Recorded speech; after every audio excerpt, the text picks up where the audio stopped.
European United Left MEPs went to Calais on Tuesday the 1st of December to assess the situation in the Jungle refugee camp, where around 5,000 refugees are currently living.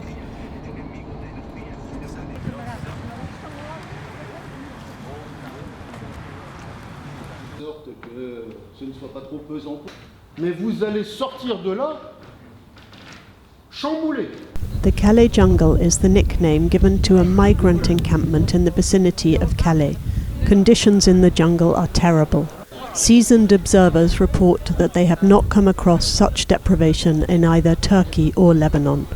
Residents live without proper sanitary or washing facilities and regularly wait up to 6 hours for a shower. Accommodation consists of tents and improvised shelters, without heat or protection from the elements. The small secure areas for women and young children are full, and the young and vulnerable are exposed to continual risk of violation. This is impossible to accept that we are in France in 2015 with a situation like this.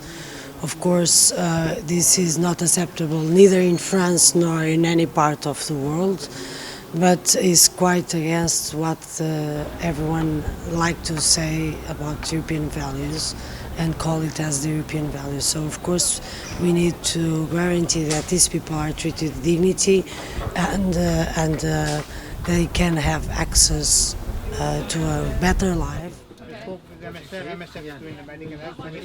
Connaître c'est une chose, voir c'est complètement différent. Donc ce qu'on a vu de façon directe, donc c'est vraiment des conditions inhumaines dans lesquelles vivent quand même 6 000 personnes donc dans un espace de 70 hectares, donc c'est vraiment un choc pour nous.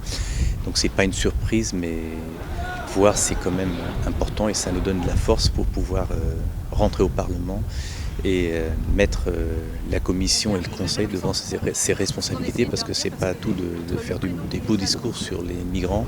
Il faut absolument que les choses avancent sur le terrain. Je crois qu'il faut être très franc et dire que nous en sommes là parce que tout simplement le gouvernement français refuse d'assumer ses responsabilités. Celui-ci comme celui d'avant, au nom d'une stratégie qui est celle de l'appel d'air. On ne veut pas créer de structures d'accueil dignes de ce nom, parce que si l'on crée ces structures d'accueil, eh bien des migrants viendraient du monde entier. C'est une position complètement farfelue qui fait qu'aujourd'hui, sur le territoire de cette ville, il existe un bidonville d'État, comme vous avez pu le voir, où plus de 6 000 personnes logent dans des conditions particulièrement inhumaines.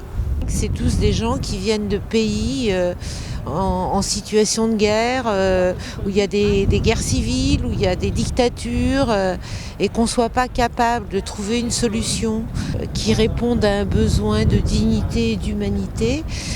Je trouve ça, je sais pas, j'ai même pas de mots, quoi. C'est hallucinant, insupportable. El sentimiento realmente es de vergüenza. Es increíble que en el corazón de la Unión Europea, en el Estado francés, pueda haber un campamento, un poblado de refugiados en estas condiciones. En mi opinión es absolutamente inadmisible tener gente de una forma tan indigna e inhumana, tener las posibilidades de solucionar, de arreglar las cosas y no hacerlo. Es una vergüenza.